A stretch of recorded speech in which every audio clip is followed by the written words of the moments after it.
तो बच्चों कैसे हैं आप सभी लोग। स्वागत है आपका ऑनलाइन स्टडी में। बच्चों आज हम आपके लिए एक्सरसाइज 13.3 का क्वेश्चन नंबर 4 करेंगे क्लास 9th के लिए। इसमें कह रहा है कि शंकु के आकार का एक तंबू 10 मीटर ऊंचा है और उसके आधार की त्रिज्या 24 मीटर है।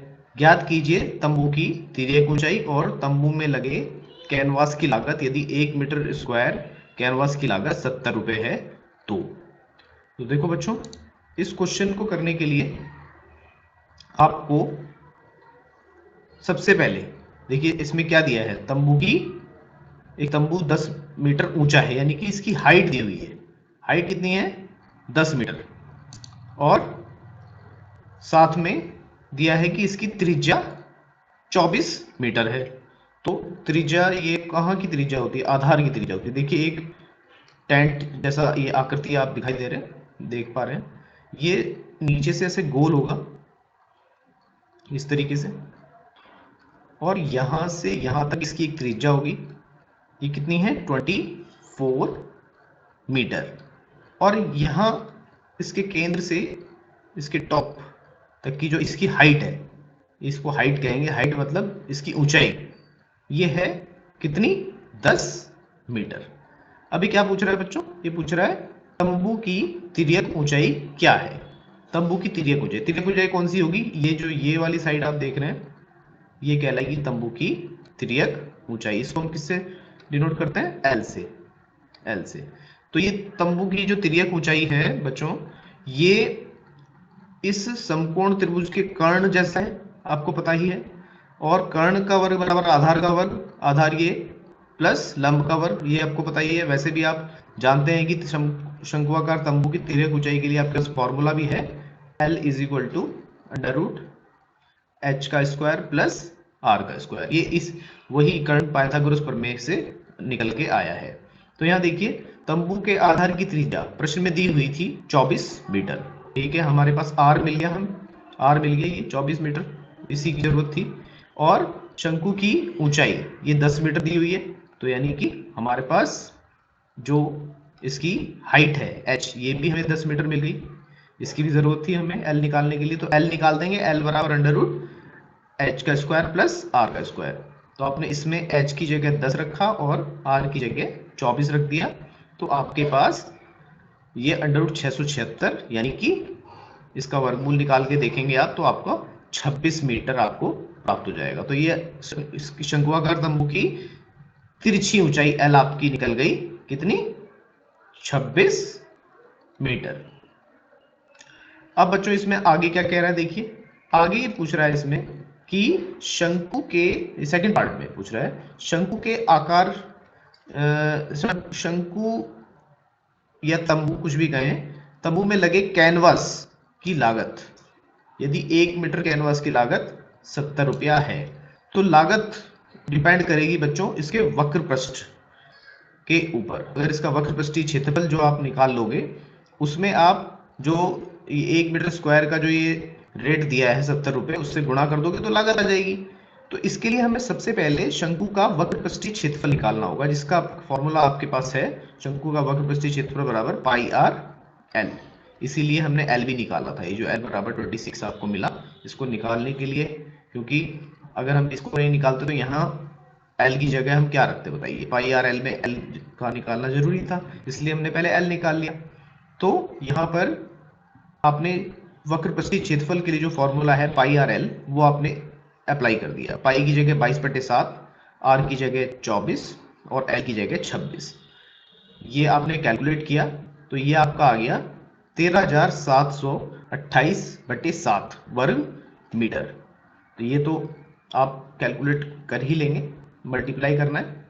इसके बाद ये आपका जो क्षेत्रफल आया है, ये कहता है कि इतने तो वर्ग मीटर क्षेत्रफल इसका वक्र पृष्ठीय क्षेत्रफल है। अब इसकी लागत बताइए, यदि 1 मीटर वर्ग मीटर की जो लागत है वो 70 रुपया है, तो अगर 1 की 70 है तो इतने की कितनी होगी? इसमें आप क्या मल्टीप्लाई करेंगे? 70 से मल्टीप्लाई कर दीजिए।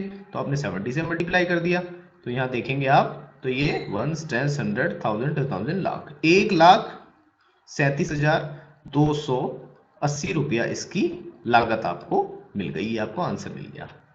दोबारा से बता देता हूँ इस क्वेश्चन को। इस क्वेश्चन में आपसे पूछा गया था कि शंकु के आकार का एक तंबू है जो 10 मीटर ऊंचा है और उसके आधार की त्रिज्या 24 मीटर है। याद कीजिए तंबू की तिर्यक ऊंचाई और कैनवास की लागत यदि 1 मीटर स्क्वायर की लागत 70 रुपए है। तो आपको सबसे पहले इसकी तिर्यक ऊंचाई निकालनी थी बच्चों। तिर्यक ऊंचाई आपका ये एल का फॉर्मूला होता है √h का स्क्वायर प्लस r का स्क्वायर। मैंने आपको बता दिया। आपकी एल जो है 26 मीटर निकल गई। 26 मीटर एल निकली। उसके बाद आपको शंकु का वक्र पृष्ठीय क्षेत्रफल पाई आर एल आपने निकाला। पाई आर एल निकालने के बाद आपका जो आपको वक्र पृष्ठीय क्षेत्रफल मिला उसमें आपने लागत से गुणा कर दी 70 रुपए से, तो आपको कुल लागत आपकी मिल गई। तो इसी के साथ अगला प्रश्न हम देखेंगे। अब प्रश्न संख्या 2। प्रश्न संख्या 2 कहता है बच्चों, प्रश्न संख्या 2 आज के लिए, वैसे ये प्रश्नावली का प्रश्न 5वां है। ये कहता है 8 मीटर ऊंचाई और आधार की त्रिज्या 6 मीटर। देखिए ऊंचाई, जो चीजें दी है सबसे पहला काम होता है कि आप इसको लिखते जाएं। 8 मीटर ऊंचाई है तो यानी कि शंकु की ऊंचाई h = 8 मीटर आपने लिख लिया। और आधार की त्रिज्या 6 मीटर, त्रिज्या 6 मीटर दी हुई है तो यहाँ पर आपने लिख लिया आधार की त्रिज्या बराबर 6 मीटर। किसी किसी क्वेश्चन में बच्चों यहाँ व्यास दिया होता है, त्रिज्या की जगह यहाँ व्यास दिया होगा तो आप उसको आधा कर लेंगे तो आपको त्रिज्या मिल जाएगी। अब कह रहा है तंबू बनाने में 3 मीटर चौड़े तिरपाल की कितनी लंबाई लगेगी। चलिए यह मानकर चलिएगी इसकी सिलाई में और कटाई में 20 सेंटीमीटर तिरपाल अतिरिक्त लगेगा। चलिए बड़ा अच्छा क्वेश्चन है।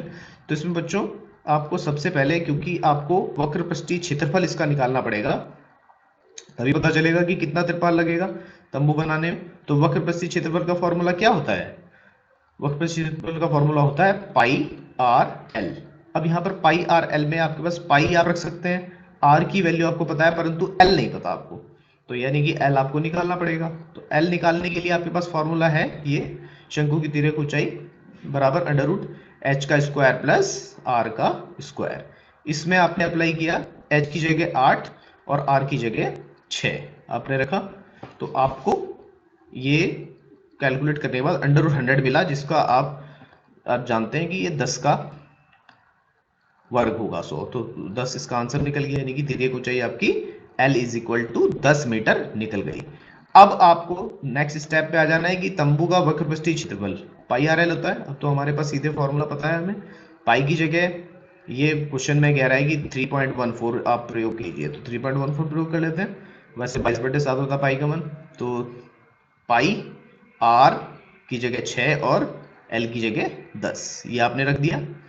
अब इसके बाद इसको आपने कैलकुलेट किया तो आपके पास 188.40 वर्ग मीटर आपका आंसर आ गया इसका वक्र पृष्ठीय क्षेत्रफल।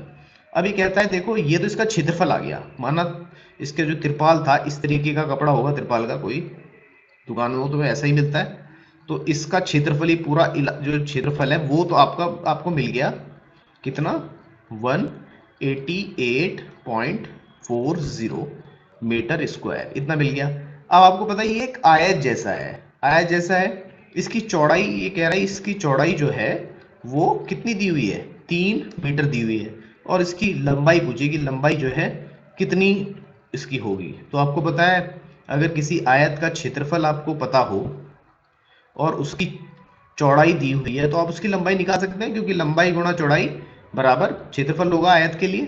तो आपने वही लंबाई गुणा चौड़ाई = क्षेत्रफल अगर आप फॉर्मूला लगाते हैं तो यहां से लंबाई अगर निकालेंगे तो चौड़ाई क्षेत्रफल के नीचे चली जाएगी, तो क्षेत्रफल बटे चौड़ाई हो जाएगी। लंबाई = क्षेत्रफल बटे चौड़ाई। अब क्षेत्रफल बटे चौड़ाई जब ये हुई बच्चों तो यहां पर आपने देखा कि क्षेत्रफल कितना दिया था, अभी निकाला हमने 188.40। अब इसमें हम चौड़ाई से भाग कर देंगे। देखिए अभी हमने ये चीज समझी कि लंबाई गुणा चौड़ाई अगर क्षेत्रफल है तो लंबाई बराबर होगा क्षेत्रफल बटे चौड़ाई। तो यहाँ पर क्षेत्रफल है 188.40 और चौड़ाई है 3, तो ये आपके पास तिरपाल की लंबाई मिल गई आपको 62.80 मीटर।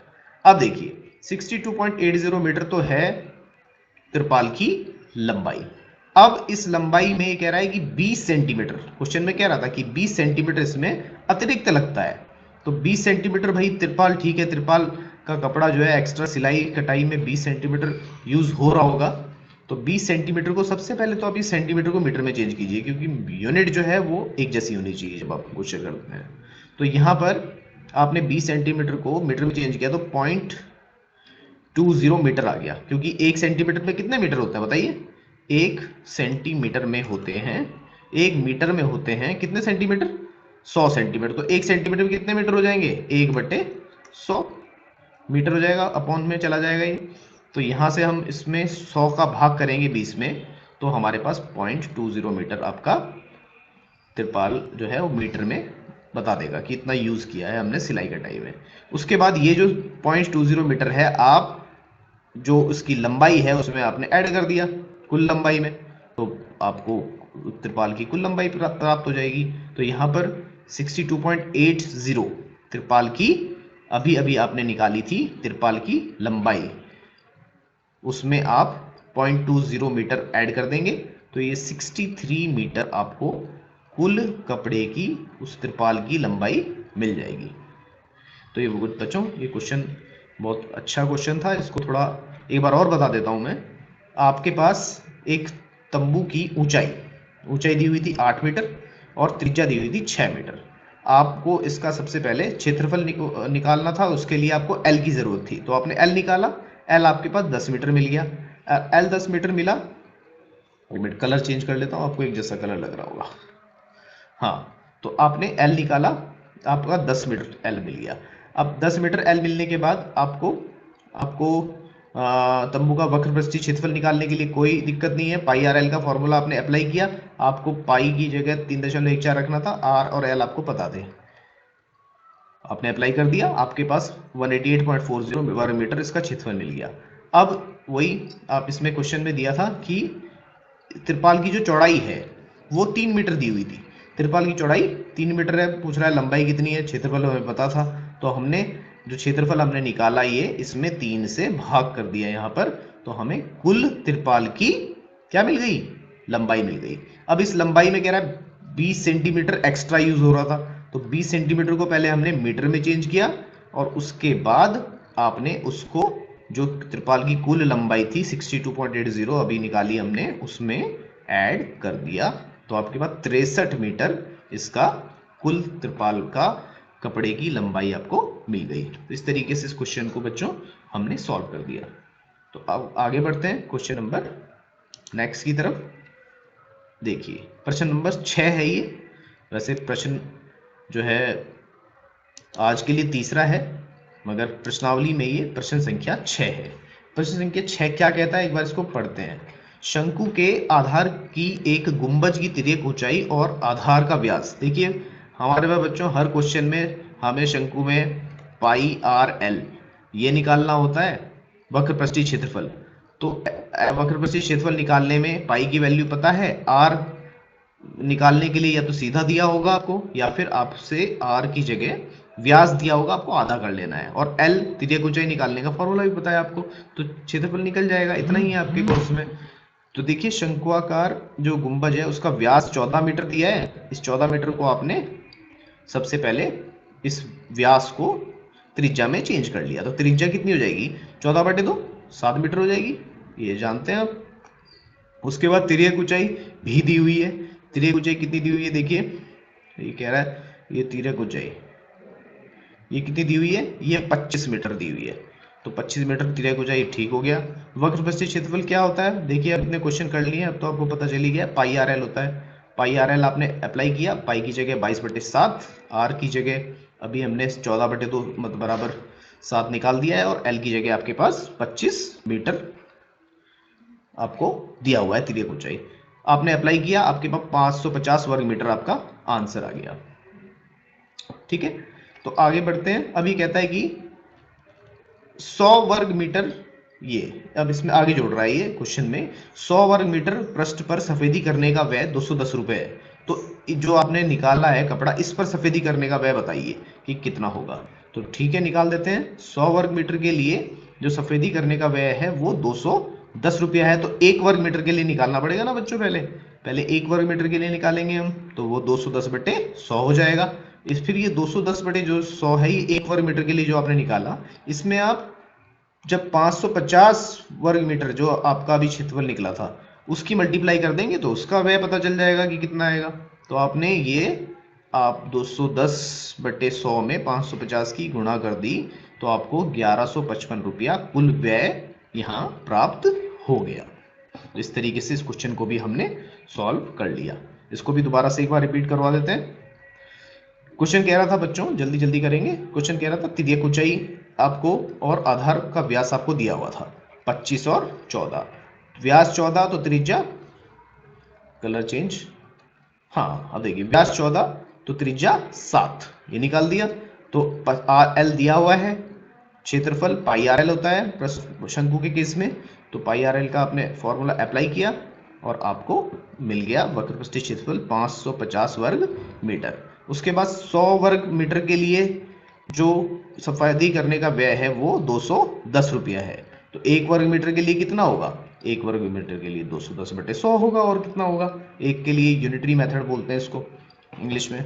तो इसके लिए एक के लिए निकाल दिया आपने, और जब एक के लिए निकल जाता है तो उसमें आपको जितना भी निकालना हो उसकी मल्टीप्लाई कर देते हैं। जितने के लिए भी व्यय निकालना है उसकी मल्टीप्लाई कर दिया आपने।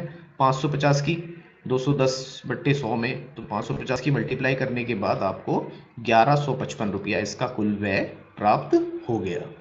तो बच्चों मैं आशा करता हूँ आपको आज ये जो 3 क्वेश्चन मैंने समझाए हैं ये समझ में आए होंगे, और आप मेहनत करते रहिए। आपको निश्चित रूप से सफलता मिलेगी जब आप एग्जाम में इन क्वेश्चन को हल कर रहे होंगे। तो थैंक यू बच्चों।